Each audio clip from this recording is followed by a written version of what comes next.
Hi, I'm Adam Summer. You're listening to the Yerushalmi Talk podcast with the support of the Yeshivat Devar Yerushalayim in Har Nof, Jerusalem. This is Demai, chapter 2, Halacha 1. This is part 2 of the Shir. We were getting into this back and forth in part 1, very important back and forth, between Rabbi Yochanan and Rabbi Hoshayah. And this, by the way, comes up in the Yerushalmi as a dispute between Rava and Abaya. And the ultimate, in the dispute, when you look at the Rambam, he says in his commentary in the Mishnah that actually both Rava and Abaya are correct. They're just talking about different nuances of the law. We have a similar situation over here, I believe. I believe that Rabbi Yochanan and Rabbi Hoshayah are actually rehashing the same argument that's occurring in Masechet Shabbos about the status of the Jews tithing at the time here. One opinion is going to be, that's going to be the opinion of Rabbi Hoshayah, that the Jews have so much respect for the different tithes and the holy that the majority are going to be taking out the tithes. And so then you have to take out Demai on behalf of why the minority is not taking out the tithes. That's the opinion of Rabbi Hoshayah. In other words, he's saying that most of the people are respecting the Kedusha of Trumos and Meiser Rishon and Trumos Meiseros, and they're separating those tithes out because they have respect for it. And this then is getting into a case of what happens if you're purchasing produce from a non-Jew. Are you going to have to separate out tithes? Are you going to be assuming, in this case that we were just talking about, like we have a merchant caravan and they're holding goods that probably came from a non-Jewish farmer, then the question is, is this going to be treated like definite tevel, or is it going to be treated like demai? Rabbi Yochanan's opinion is going to be where the Jews are mostly just separating out Trumos and Maestros. I'm sorry, the Terumah Gedolah tithe. And the majority is separating out that tithe, but not the others. And because of that, you have to separate out tithes because it can be assumed, according to Rabbi Yochanan, that the other sets of tithes were not taken. That's the basis of this dispute. This, by the way, in the rest of chapter 2, Halacha 1, is going to be getting into the borders of Eretz Yisrael, and it's also going to be getting into the laws of Shvius, because we have similar kinds of laws in Shvius and also Maestros. For instance, if you're growing produce on land that is not from the Ole Bavel territory, you don't need to worry about taking out Trumos and Maestros. And if you don't need to worry about taking out Trumos and Maestros, you don't need to worry about taking out Demai. So you're going to be getting into some of the subtleties in the rest of chapter 2 also about what happens if you're importing produce from outside the land or you're from somewhere else, and you could be dealing with other laws of Shvius like Sfichin. Sfichin is going to be the aftergrowth that could have grown in the 7th year. And then, the question is this going to be, if you are in an area that's exporting produce from out of Eretz Yisrael into a area just past the boundary, do you have to start worrying about Sfichin and also Demai? So that's what we're going to be getting into the rest of chapter 2. We're going to continue with this back and forth between this very important point about Rabbi Hoshayah and Rabbi Yochanan.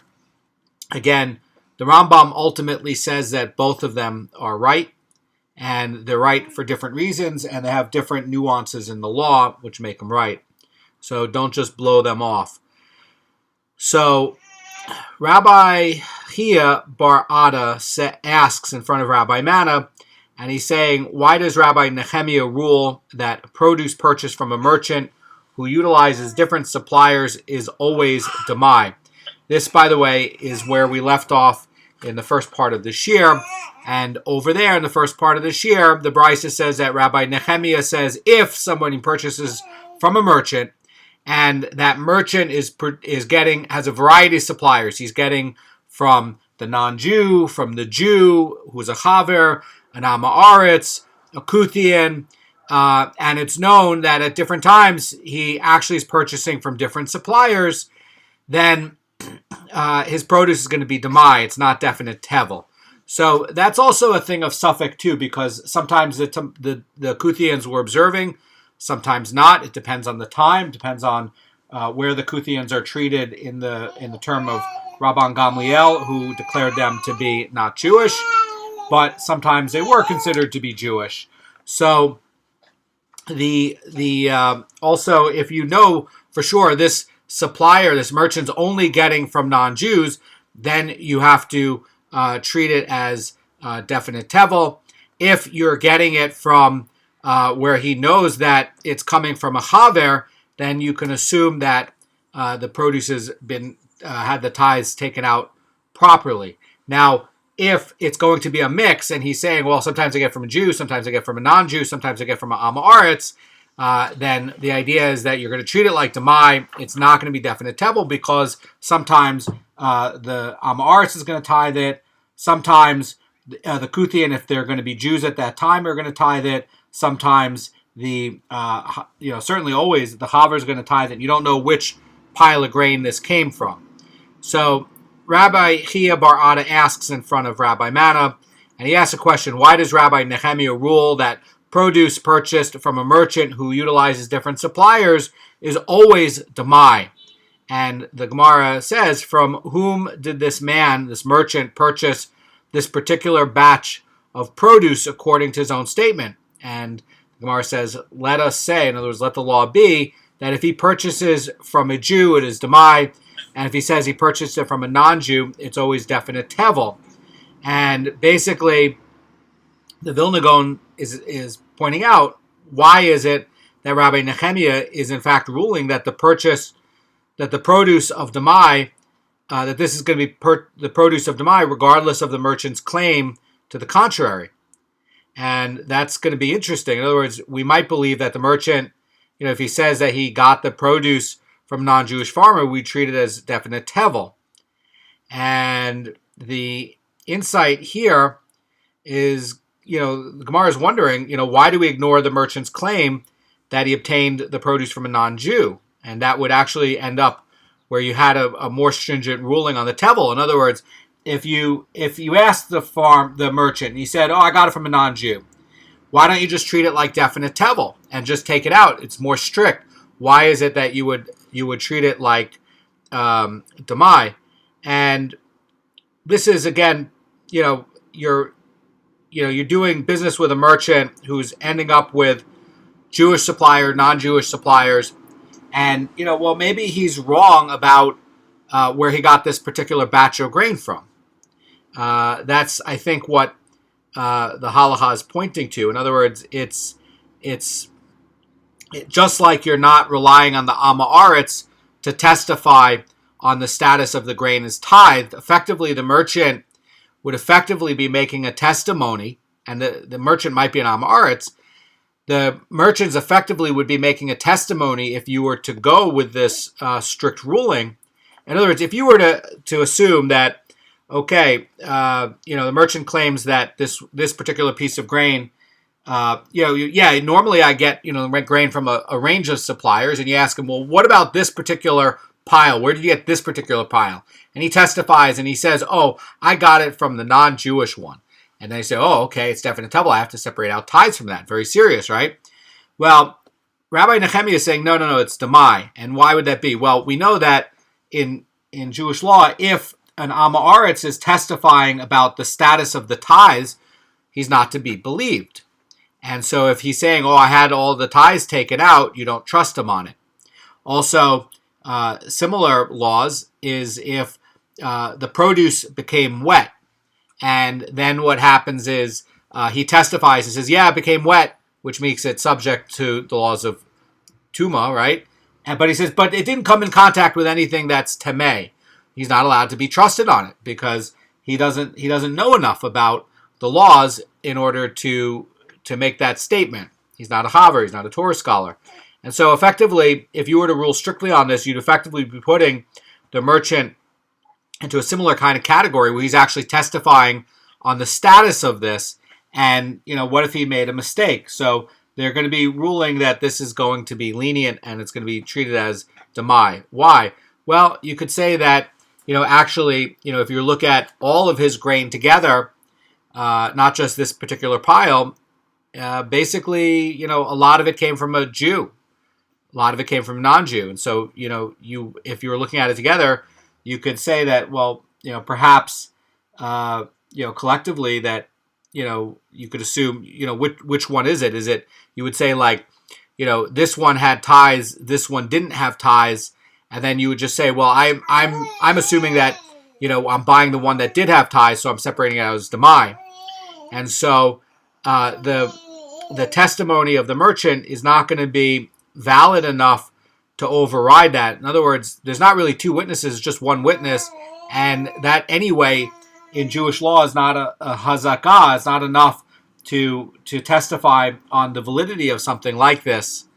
And I think that that's why you would end up with this lenient ruling on it and just say, well, it's going to be treated as Demai instead of definite tevel. The Gemara is going to answer the question by supporting Rabbi Yochanan's view about this. He's going to answer this question, and it's going to be answered by Rabbi Yochanan's view. So the Gemara says, interpret the Bryce as referring to a case where the merchant is a non-Jew and a non-Jew are passing before him. And they're saying, why is this merchant not trusted when he identifies the seller of, the particular item of produce? He's saying this particular pile of grain is from this and this supplier. That's what it's asking. So, the purchaser, is going to end up treating it like Demai. And the Gemara says it's considered Demai.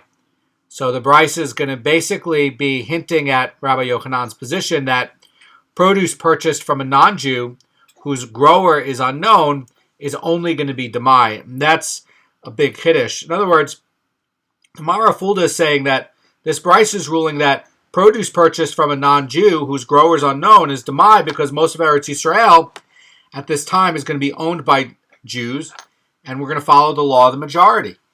And so he's saying that, at this time in this area, it's likely that it came from a Jewish farmer. Now, if we have a neighborhood, and we know this from other laws, so if you have a neighborhood and you have a butcher there and you have, 10 butchers, and there's a piece of meat in a bag and it's unmarked, and 4 of the butchers are non-kosher, 6 are kosher. You assume that in this area that the meat is going to be kosher because the majority of the butchers there are going to be kosher. And so, for the same logic, if you have the majority of the farmers at the time in Eretz Yisrael being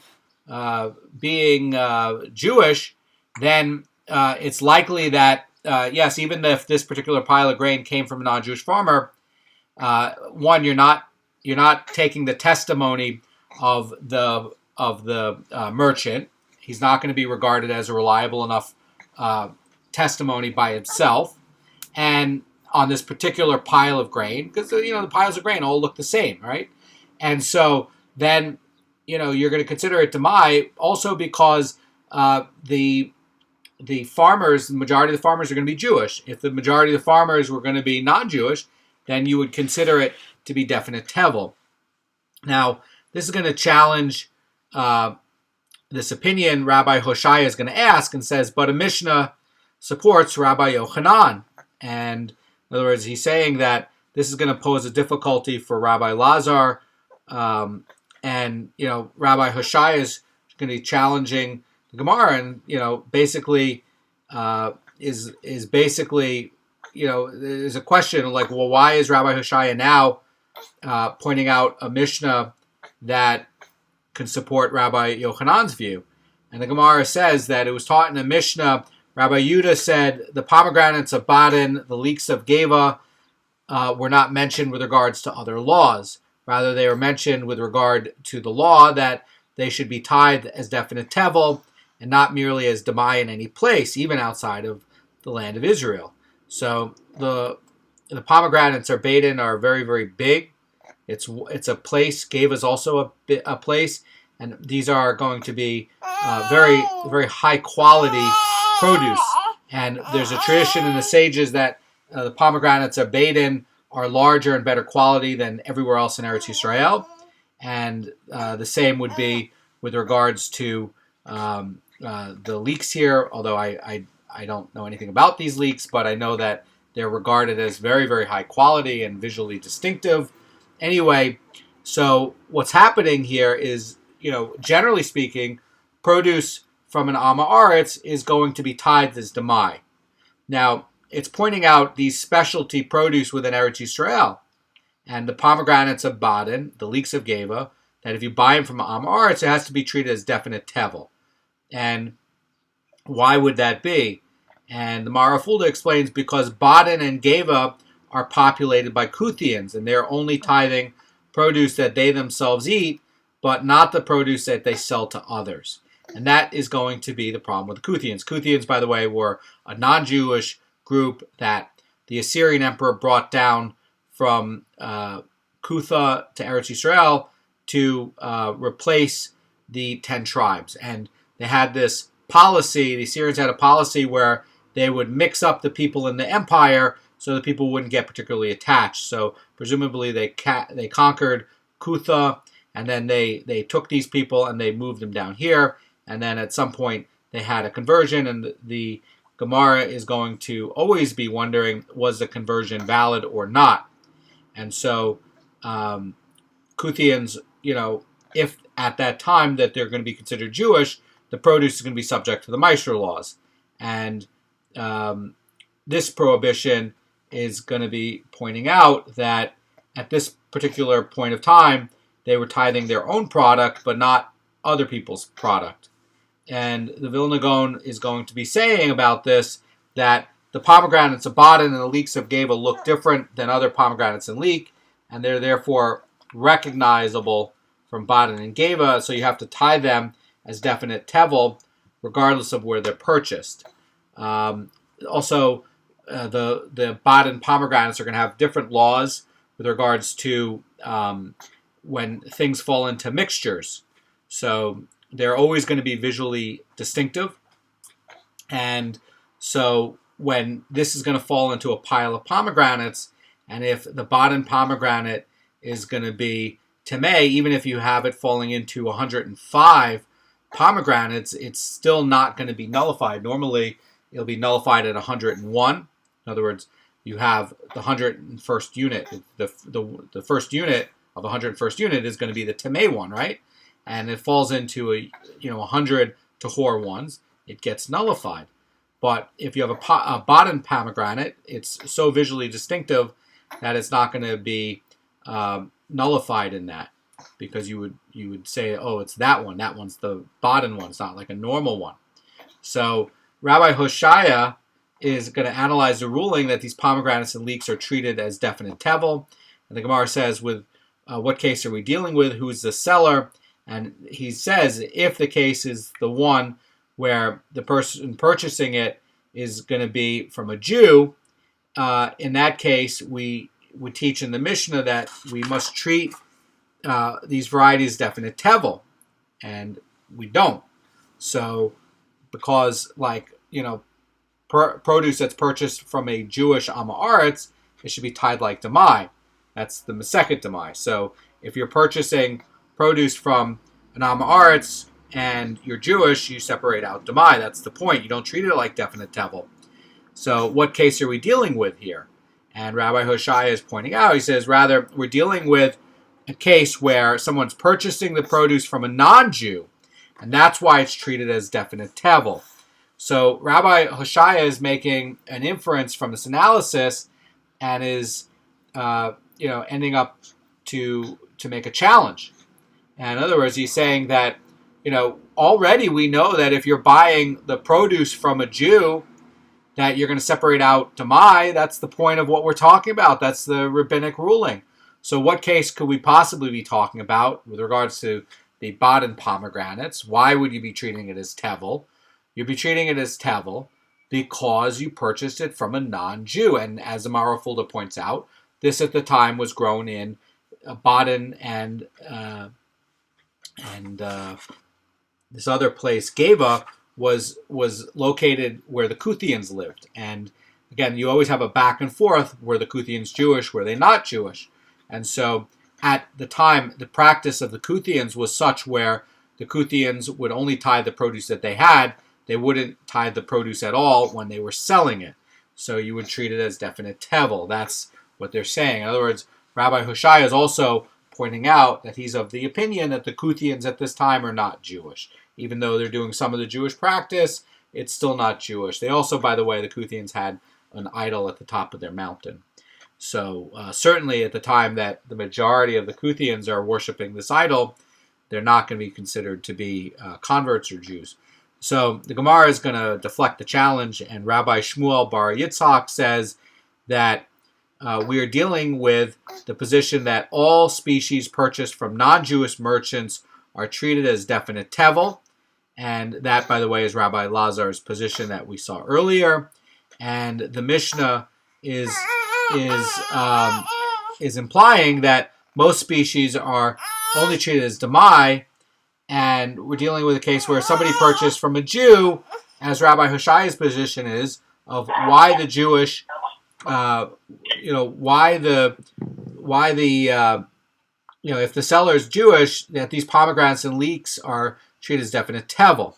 And the Mishnah is actually referring to a case where, if you had a powerful government official there present, again, there was Roman persecution, who would pressure the merchant to sell at very, very low prices, then in that case, the rabbis permitted the merchant to sell produce that's tevel without tithing it. Why? Because if they're taking out tithes and the government, is in the shuk and they're trying to, force, cheap food sales and not take out tithes, well, then, what's happening is if you're taking out tithes, you're, causing, the food prices to change around a little bit, right?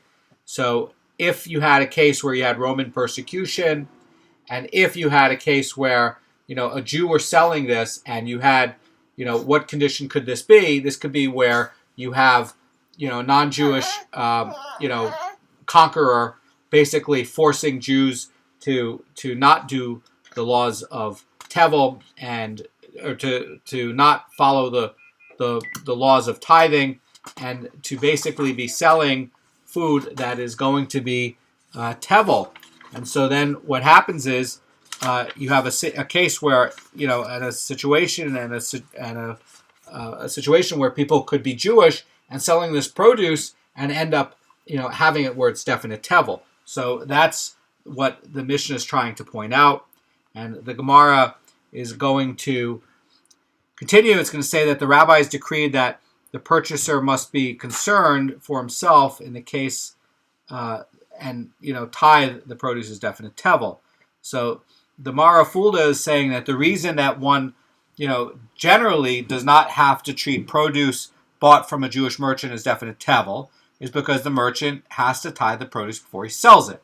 Okay, but the case here is going to be where, perhaps you have a government official and he's pressuring the merchants to sell at low prices, and then the rabbis at this time are going to suspend the obligation to ease the burden on the merchants and to do that. And so basically they're going to be saying that, yeah, you can go buy this produce, no problem, but just make sure that you're treating it as definite tevel and make sure you're separating out the tithes. So again, they were the ones who set up the laws of Demai and the system of Demai, and they're also the ones who are able to repeal it.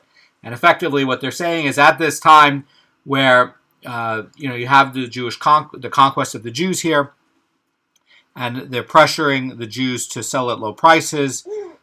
Just don't treat it like Demai, treat it like definite tevel, because the merchants are going to be pressured to not do tithes, just to sell everything at a low price, and to not do that. So the Gemara is going to clarify the Brisa, and Rabbi Yonah presented the following ruling for discussion, and he says that if somebody brought 3 loads of produce to market at one time, this person is not presumed to be a merchant. Only if he brought them one after the other in 3 trips is he assumed to be a merchant. So we know that from Masechet Shvias that if somebody comes and comes once in a while, brings a load and sells a little bit, he's not considered to be doing business. It's not a business, not a regular business, and he's not considered a Shvias merchant. He's allowed to do that. However, if you have somebody who's coming to the same place, bringing regular trips, over in Shvias, he's going to be considered to be a merchant doing business, which is a problem with Shvias produce. And over here, they're basically saying that if somebody's bringing 3 times, he's bringing the produce to the market one time after the other and does it 3 times, he's going to be considered to be a merchant. Why? Because he's going to be a regular there. He's going to be doing it in a consistent fashion, and it's enough to establish him as a merchant.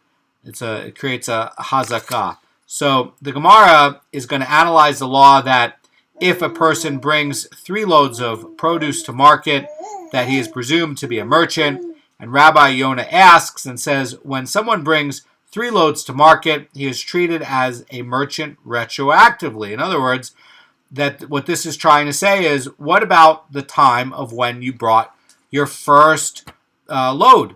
We know that after you bring your 3 loads, you've created a hazakah, you're a merchant. You, by the way, have, for establishing a hazakah 3 times in other Torah laws as well. But what about the first time? Are you going to be considered a merchant from the first load, even after the 3rd load has arrived? And they're saying, yes, retroactively, you are considered a merchant from the first load that you brought. Or actually, it's asking, are you going to be from the first load or are you not? Are you going to be, do you get this hazakah after you brought the 3rd load, or after you bring the 3rd load, are you considered like a merchant retroactively from the first load that you brought? The Gemara is going to clarify why this is important, and it asks what practical difference is there between these 2 possibilities. And the difference is in a case where somebody came and fixed and rectified tithe produce that he sold, and after he's deemed to be a merchant from the 3rd load onward. So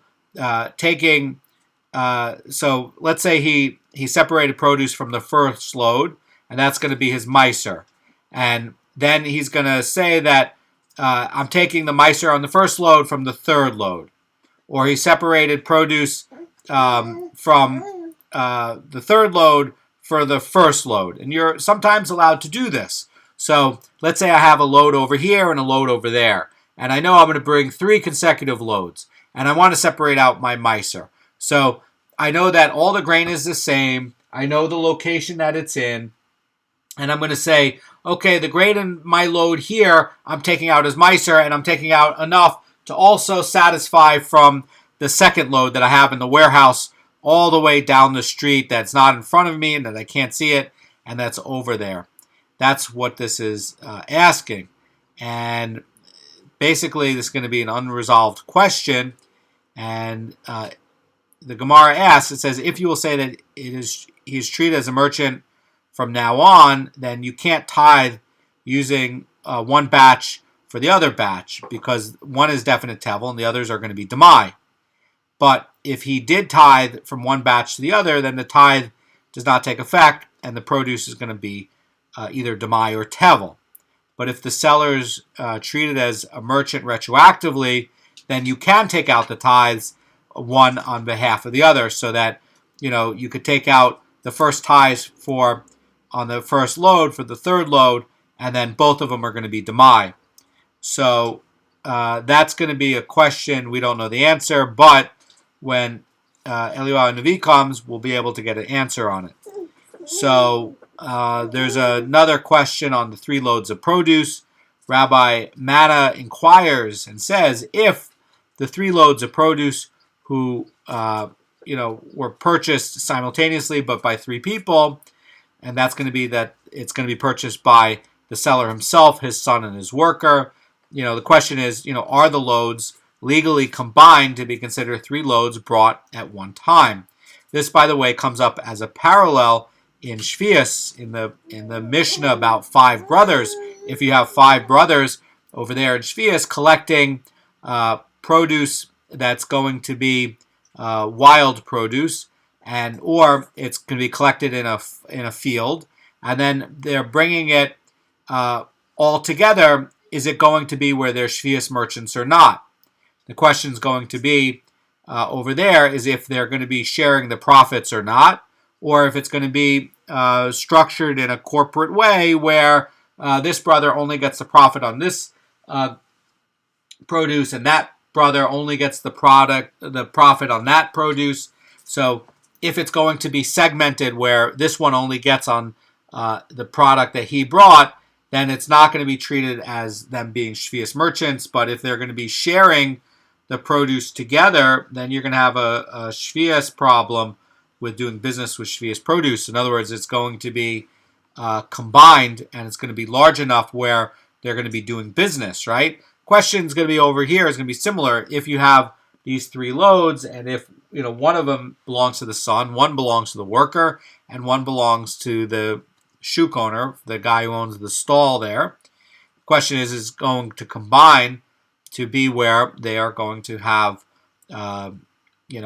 basically be a merchant. And, is it going to be one where they are, even retroactively, like when you brought, the third one, retroactively, would you end up being as a merchant from the first one, even though the ownership might be different? So the Gemara is going to explain this, and the Gemara is going to explain it in a way that's consistent with shvius. Rabbi Yonah wonders and says, why does Rabbi Mana ask as to the law in each of these cases? Everyone knows that the law in the following case is like this, that if a ship comes from Rome with produce, and there are many kinds of produce in the ship, you view the entire shipment as one shipment with regards to establishing, the shipper as being a merchant. Why? Because it's all shipped at the same time. And Rabbi Yonah is basically pointing out that in this case as well, if the seller, his son, and his worker, are all doing it as one shipment, they're basically going to be counted as, doing it at one time. But if it's being brought drip by drip, it's not going to be considered to be a merchant. Just like over there in Masechet Shvius, if you're just one brother out of these 5 brothers, and in this Mishnah that is talking about over there, that if the cases where only brother number 1 gets the profit out of the first shipment, out of the 5 shipments, then he is not considered to be a shvius merchant or a businessman and doing business with it. But if it combines together, then it's going to be considered like they are merchants, and that's important because then they will be shvius merchants. Now, the Mishnah is going to be talking about that. This is going to, by the way, be the Mishnah in chapter 1, Halacha 3, that Demai obligations apply only to produce in Eretz Yisrael. And the Gemara is now going to explain how to deal with produce where the origin's unknown. What do you do where you don't know where the produce came from? So the Gemara is going to say that with regards to produce that may come from Eretz Yisrael and be subject to the laws of Demai, or may come from outside of the land and be subject to not be subject to the Jewish laws of separations. So the sages did not allow you to follow the aroma of the produce to determine the origin. In other words, you can't go smell the produce to determine where did it come from. Gemara says, nor did they allow you to follow the appearance of the produce. In other words, if you're going to go and you're going to look at this wheat and say, oh, I think these wheat berries, it looks like it, I think it came from Eretz Yisrael. Well, this is not going to comply.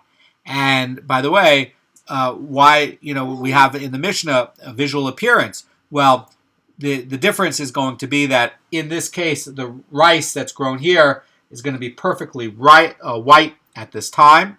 And that's going to be a siman. It's not really going to be looking at the appearance of the produce. It's really going to have a siman that's a visual marker that designates it from being here. It's not the same as trying to, stare at some wheat kernels and say, oh, I think it's from this region. The Gemara continues, says, nor from the taste, nor from the price. Rather, one must follow the place from which the majority of this kind of produce comes. So what this is trying to say is that, says the Marafulda, if the majority of the type of produce in this area comes from outside the land, it's going to be exempt from Demai.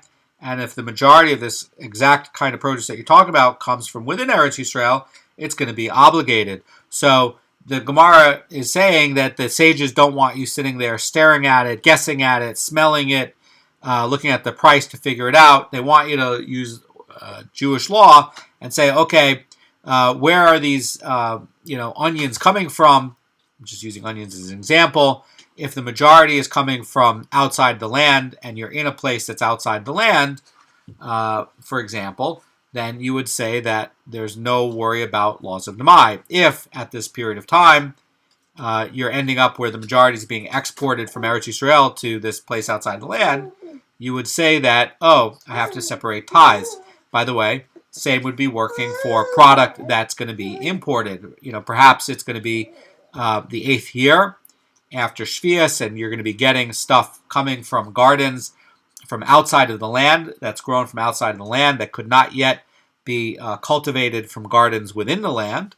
And then at that period of time, the majority is coming from outside the land.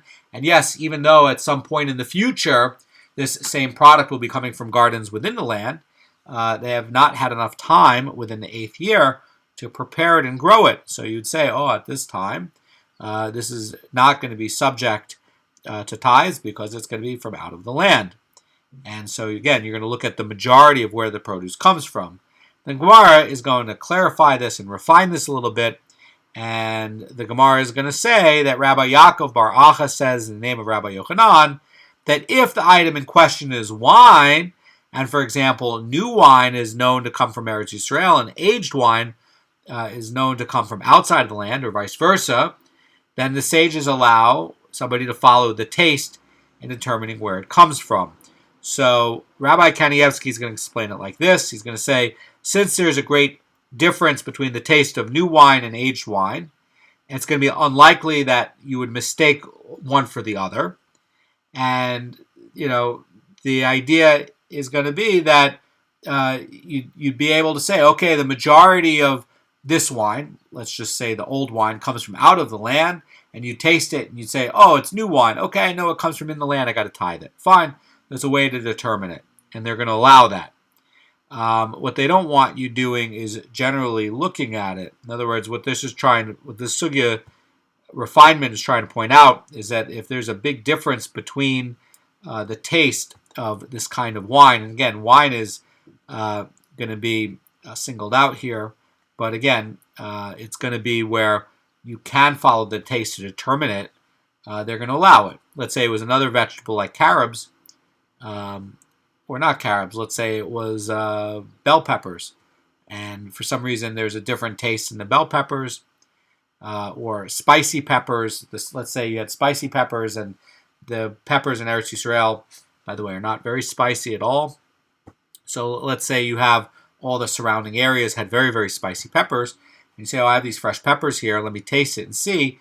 And you say, the pepper's not spicy. I know it comes from in the land. I got to tithe it like Demai. Or you say, these peppers are extremely spicy. I know that Eretz Yisrael doesn't produce peppers this spicy.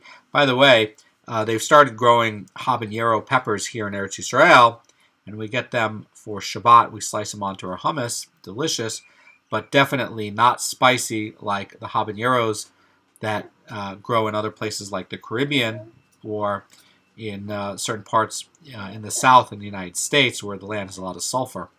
The land here does not have a lot of sulfur, so it does not produce spicy peppers. So the Chazan Ish is going to have an explanation about this. It's also very interesting about the wine. Chazan Ish is going to say that this great difference causes new wine and aged wine to be considered completely different items, and one may therefore rely on the distinction of taste between the wines to determine whether the wine is aged or new, and thereby to determine whether or not it is from Eretz Yisrael, and it can be subject to tithes or not. Then we get to the next part of the Mishnah. The Mishnah was talking about the pressed figs that must be tithed as Demai, even from outside of the land. And I just want to remind you that the pressed figs from here were visually distinctive in that they didn't get crushed. But the ones from outside the land, even if they're very high quality, when they press them together, they would get crushed. So you have a visual distinctive marker that creates a siman. So there's an incident here. Rabbi Manna says, I went up to Caesarea. And Caesarea, by the way, is a city that was not sanctified as Eretz Yisrael. And this, by the way, is talking about Caesar Maritima, which is along the coast. This is between Tel Aviv and Haifa. And all the area that you can see there was not sanctified. We're getting up to those Mishnahs, or those halachot, later in chapter 2, halacha 1. And this also comes up in Maestros and also in Shvius. Anyway, so over there, the Gemara is going to continue. It's going to say that, and I saw that they were accustomed to permit eating those pressed figs without tithing. And I asked Rabbi Yitzhak bar Eliezer, on what authority is this leniency based? And he told me that it's Zuga, that Gamliel Zuga says this, basically. So Zuga conducted himself thusly to permit it. And this is the name of a scholar who permitted the local pressed figs. And thus, the pressed figs in Caesarea, that you're allowed to eat them without tithing it. This is derived from the actions of Gamliel Zuga, but there's others who are going to be permitting this as well. The Gemara is going to try to define the boundaries of Caesarea with regards to the permit.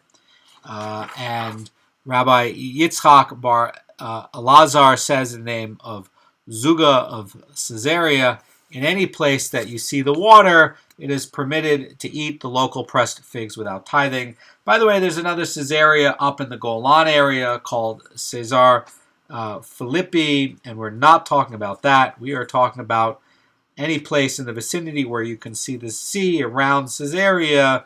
You don't have to worry about tithes. There's an opinion that it was not taken either by the Ole Mitzrayim or the Ole Bavel. That, by the way, is going to be coming up as the opinion of Rabbi. So we're going to talk more tomorrow about the boundaries of Eretz Yisrael, because it's going to matter in terms of Shvius. We're going to get into a bit about Shvius tomorrow, and the Shemitah cycle, and then issues about what Jews and non-Jews are doing in these different parts of the land, be it inside the land or outside the land. And these are some really interesting historical contexts to be able to start putting together an understanding of tithes and what's going on for business in the land and agriculture in the land. And even if you're having a hard time getting the complexity of this, at least appreciate the historicity of it, because historically it's very interesting how all of this gets put together. So have a great day, and we're going to do it again tomorrow.